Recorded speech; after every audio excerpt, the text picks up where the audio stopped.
చందమామ కథ. నవకోటి నారాయుడు. బ్రహ్మదత్తుడు కాశీరాజ్యాన్ని పాలించేటప్పుడు ఒక మహాధనికుడు ఉండేవాడు. ఆయన 9వ కోటి పూర్తి చేసి పడగ ఎత్తే సమయానికి ఒక కొడుకు పుట్టాడు. అందుచేత కొడుక్కి ఆప్యాయంగా నవకోటి నారాయుడు అని పేరు పెట్టాడు. నారాయుడికి తండ్రి లేదనకుండా కోరిన కోరికలన్నీ తీర్చేవాడు. అందుచేత కుర్రవాడు ఆడింది ఆట, పాడింది పాట అయింది. అతడు దుష్టులతోనూ దుండగీళ్లతోనూ సహవాసం చేయసాగాడు. ఏమైతేనేం యుక్త వయస్సు వచ్చేసరికి తండ్రి ఒక చక్కటి పిల్లను చూసి నారాయుడికి అతి వైభవంగా పెళ్లి జరిపించాడు. మరికొద్ది కాలానికే ఆయన కాలం చేశాడు. చిన్నప్పటి నుంచి నారాయుడు హద్దు పద్దు లేకుండా చేస్తూ వచ్చిన బాకీలన్నీ తడిసి మోపెడై తండ్రి పోయేసరికి కాలసర్పాలలాగా వచ్చి పట్టుకున్నాయి. రుణదాతలందరూ ఒక్కసారిగా వచ్చి చుట్టుకున్నారు. ఈ స్థితిలో నారాయుడికి జీవితం అంటే నిస్పృహ తోచింది. గత్యంతరం కానక చివరకు చస్తే మేలనిపించింది. ఏమీ బదులు చెప్పలేక నారాయుడు వారితో, అయ్యా, నేను గంగ ఒడ్డున ఫలానా రావి చెట్టు కింద ఉంటాను. అక్కడ మా పూర్వులు వదిలి వెళ్ళిన నిక్షేపమున్నది. మీ పత్రాలన్నీ పట్టుకుని అక్కడికి రండి అని చెప్పాడు. అవుననుకొని అందరూ ఆ రావి చెట్టు వద్దకు వెళ్ళి సిద్ధంగా ఉన్నారు.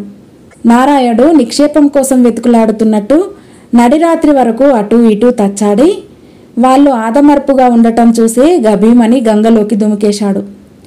జై పరమేశ్వర అని అతడు జాలిగా కేక వేసేటంతలో ప్రవాహ వేగం అతన్ని ఎంత దూరమో లాక్కుపోయింది. ఆ కాలమందు బోధిసత్వుడు ఒక లేడిగా జన్మించి తక్కిన లేళ్ల మందలకు దూరంగా గంగా తీరాన లతలు పొదలు అల్లుకున్న ఒక మామిడి తోటలో నివాసం ఏర్పరచుకున్నాడు. ఈ లేడీ అన్ని విధాలా ప్రత్యేకత కలది.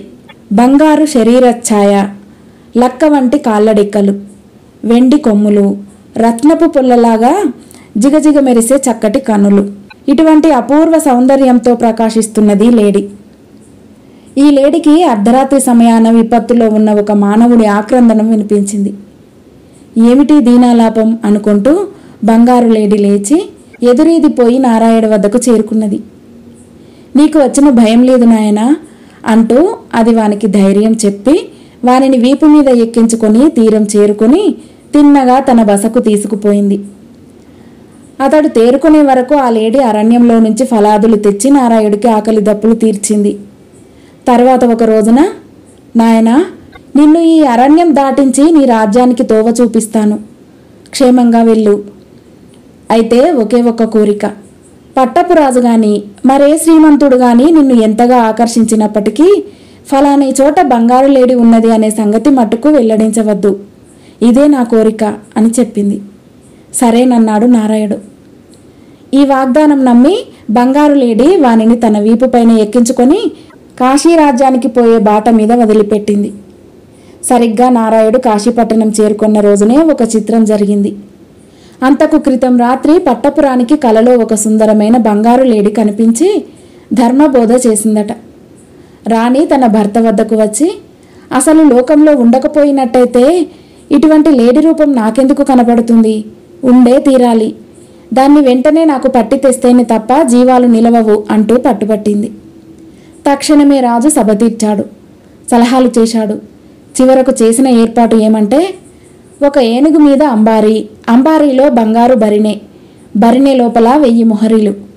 వీటితో అది ఊరేగుతుంది. బంగారు లేడిని గురించిన బోగట్ట ఎవరైతే ముందుగా చెబుతారో వానికి బరిణెలోని మొహరీలను బహుమతిగా ఇస్తారు.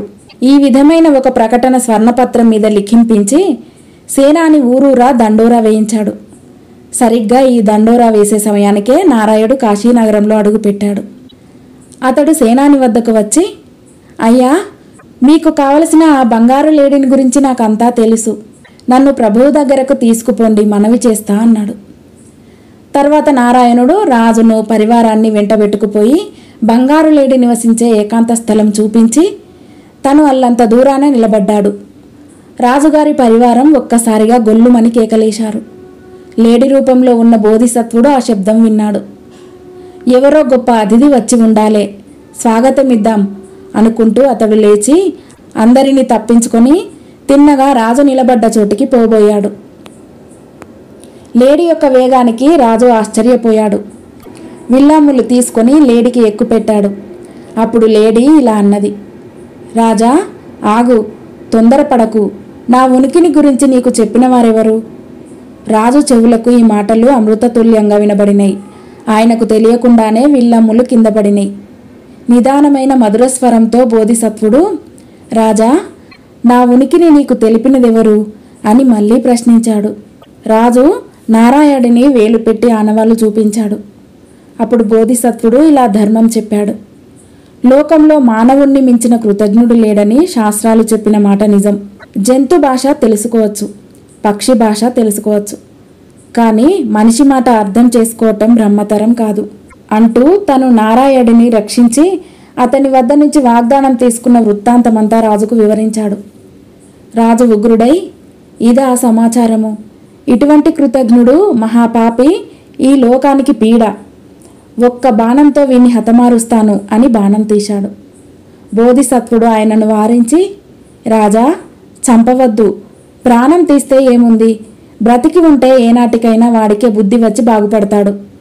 నీ వాగ్దానం ప్రకారం వాడికి ఇవ్వవలసిన బహుమతులు కూడా ఇచ్చివేయి, ఇదే న్యాయం అని హితబోధ చేశాడు. అలానే చేశాడు రాజు. బోధిసత్వునిలోని ఔదార్యము, క్షమ మొదలైన మహత్తర గుణాలన్నీ అప్పుడు బోధపడినాయి రాజుకు. బోధిసత్వుడు మహానుభావుడని గుర్తించి ఆయనను తన రాజ్యం నడిపించే సారథిగా ఎంచుకున్నాడు. కథ సమాప్తం.